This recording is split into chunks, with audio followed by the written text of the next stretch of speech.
All right, so like I mentioned with the bonus on that test, kind of leads into what we're doing today, which we've already solved for y a little bit. We're just focusing on it today. Okay, standard form of a linear equation is when it is in this form right here, ax plus by equals c. That's meaning you got x and y on the left side of the equal sign and it's equal to a constant. So something like 2x plus 3y equals 4. That would be in standard form. Okay, before we've seen only slope-intercept forms, the only one we've talked about as far as by name. So a, b, and c are numbers, and in order for you to graph these, you have to solve it for y first. There's going to be three forms of linear equations we look at. Slope-intercept, standard, and point-slope will be another one on Friday we'll look at. Standard's the only one that you can't graph from. You have to change it. Okay, so we have to solve it for y to put it in slope-intercept form, so you can figure out slope and y-intercept. So all we're doing is using our equation solving rules to get y by itself. Okay, so on number one, all we need to do to get that y by itself is move the x over. So how would we do that? Yep, subtract x, right? So that ends up as just y equals 2 minus x.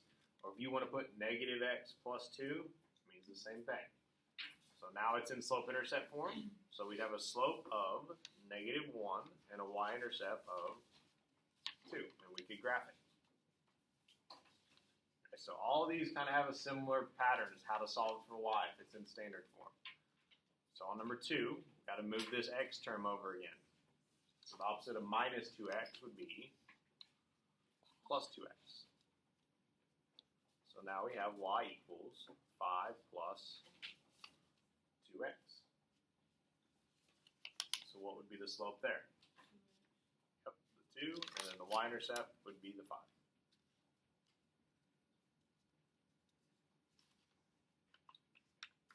Okay, same thing on 3. Notice the x and the y are just put in a different order. That doesn't change anything.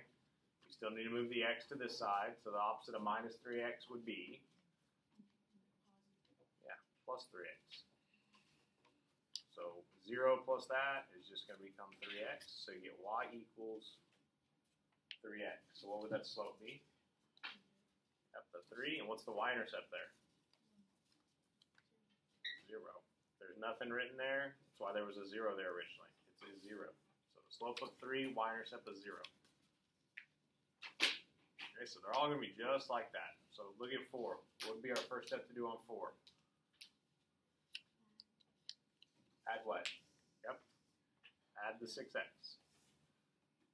Now, the most common mistake here is we can't add 10 and 6. These aren't like terms. This has an x, this does not. So we write it as just 10 plus 6x. And this one has one extra step compared to the other three. We got a coefficient of y there. So what would be the opposite of times 2 with the y? Yeah, so we're going to divide everything by 2. We get y equals 10 divided by 2 would be 5. 6 divided by 2 would be 3. So you get y equals 5 plus 3x. So we'd have a slope of 3 and a y-intercept of 5. Okay, what's our first step on 5? Yep. So see how every one of these, our first step is move the x to the other side. So we're going to subtract 4x. So we got 3y equals 12 minus 4x. And then we have y times 3. 3y up front, so the opposite of times 3, divide. So you're always adding or subtracting for the first step, and then you're going to be dividing for that last step. So we have y equals 12 divided by 3 is 4. Can't divide 4 over 3, so we just leave that as a fraction. That's our slope. We got a slope of negative 4/3 and a y-intercept of 4.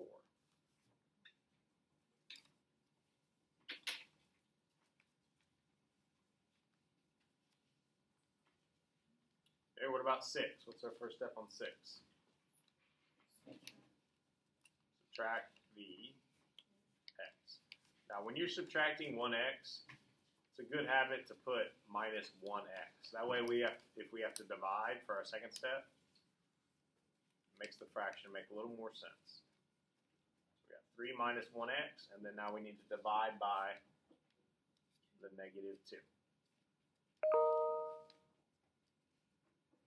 going to write it over here. So we got y equals, can we divide 3 over 2? Oh, so we'll just leave it as a negative 3 over 2. Here, can't divide 1 over 2, but a negative divided by negative is a positive. So we got a slope of 1/2 and a y-intercept of negative 3 over 2. So we're just going to leave everything as fractions. If you can't divide it, don't turn it into a decimal. Just leave it as a fraction. Okay, let's look at 9, and then we're going to finish with 7 and 8. 7 and 8 are a little different. So on 9, the x is already on the right. Thank you. But the constant this time is on the left, so we need to move that first. So how are we going to move that minus 6? Yep, so we're going to do plus 6. So we got 2y equals 4x plus 6. And then your last step again is to divide. So divide everything by the 2. So 4 divided by 2 gives us 2x. 6 divided by 2 gives you 3. So your slope there, 2, and your y-intercept, 3.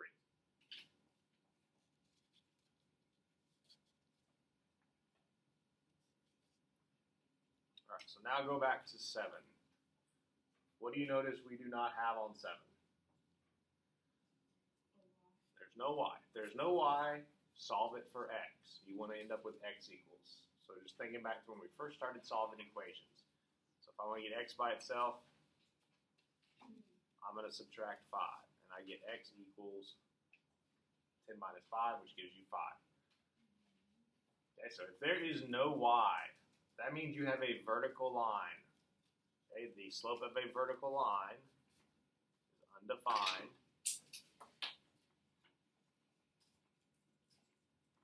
And there is no y-intercept. It's not crossing the y-axis. So anytime you just have x equals, no y, it's undefined slope, and there's no y-intercept. The only exception to that would be something if you had like x equals 0, and then technically it's on the y-axis the entire time. Okay, then 8's the opposite. What do we not have on 8? Yeah, so solve for y still. So you'd add 6. 2 plus 6, we get 8. So now if there's only a y, that's a horizontal line. So that has a slope of 0, and the y-intercept is whatever this says y is equal to. 8. That would look something like this. You'd have a graph and a horizontal line up here at 8. This one back here with just the x would have looked like a vertical line through the 5. Okay, so if you're missing one of the variables, the x to the y, you either have a horizontal or a vertical line, depending on what you're missing. We good so far there? Okay, the rest of it's just a review of graphing, what you had on your last test, to make sure we're still good on that. So just remember, f of x means the same as y. So what is our slope here? Yep, and your y-intercept would be negative 4. So go put a point at negative 4 on the y-axis. Positive slope, so go up first. Up 1, right, 1, 2, 3. So there is your line. Okay, next one. What's the slope of that line? Yep, negative 3 over 2. And your y-intercept, 6. Oh, can't see that. There you go. So start at 6 on the y-axis. And it's a negative slope, so we're going down first. Down 3, right 2. And you can always keep going and make another point. I can go down 3 again, right another 2. If you want to make more than one point.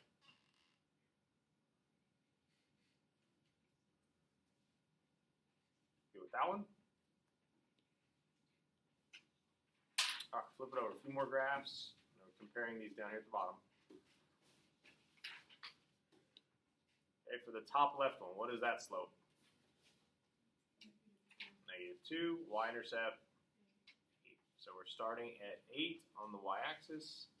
Negative slope, so we're going down first. Remember, this is over 1. So down 2, right 1. Down 2, right 1.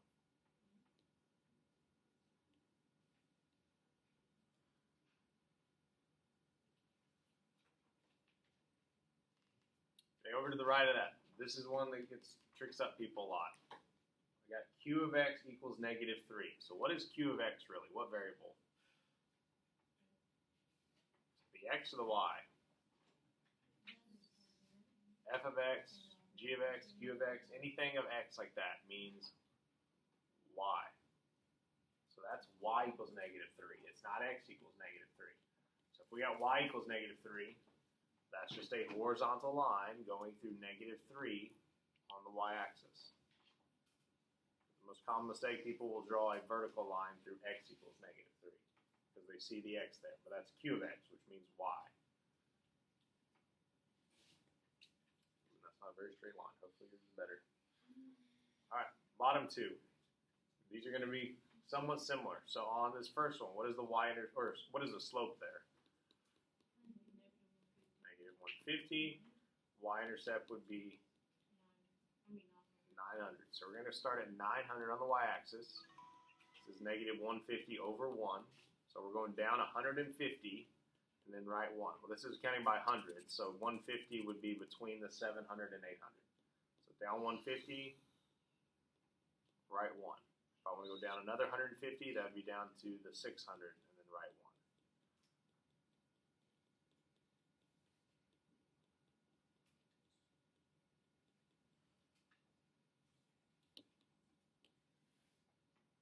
Okay, then looking at the one to the right of that, what is this slope? 1.5. And then our y-intercept, -9. So we're going to go start at -9 on the y-axis, going up 1.5, and then right 1. Or if you want to do it this way to get a whole number, what's 1.5 times 2?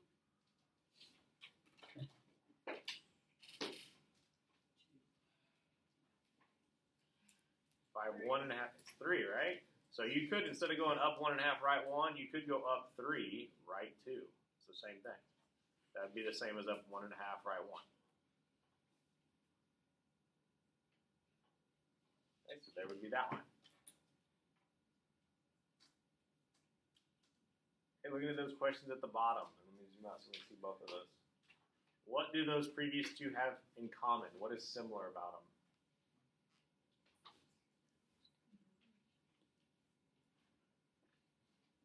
Really only one thing. Has something to do with the slope.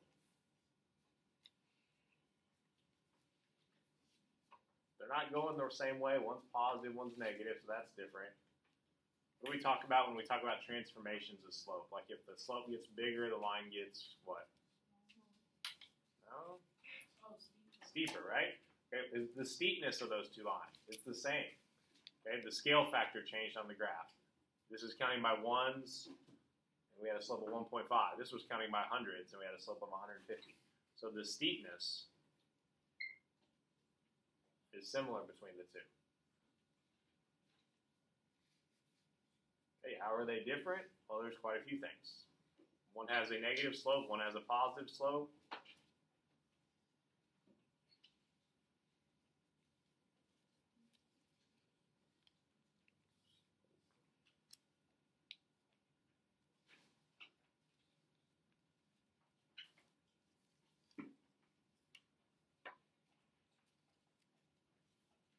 And then you could say the same thing about the y-intercepts. One has a positive, one has a negative. So I'm going to just do this and then put y-intercept here. So everything else is the same.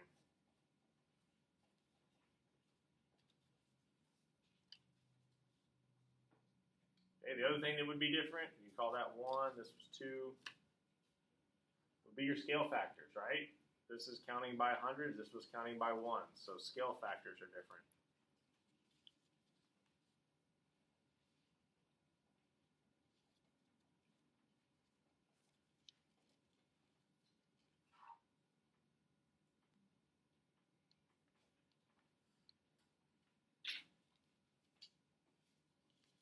And then last, why do they appear to have the same slope? It's because of what we mentioned earlier, the scale factor. It's the same steepness, just different scale factors on the graph. So they appear to have the same slope because they have the same steepness.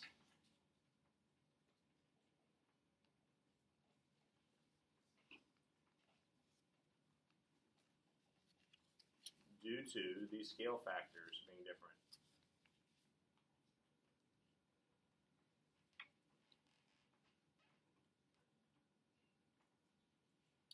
And that's not anything I'd ask you questions on our quiz or test. I just wanted you to kind of look at those graphs and compare things, see what would be different between the two, and what would be the same. All right, we got any questions with solving for y? Solving for y was really the only new thing there. Graphing, y'all did that on your last test, so that part wasn't new. We're good there? All right, so you have the rest of the time, good amount of time to do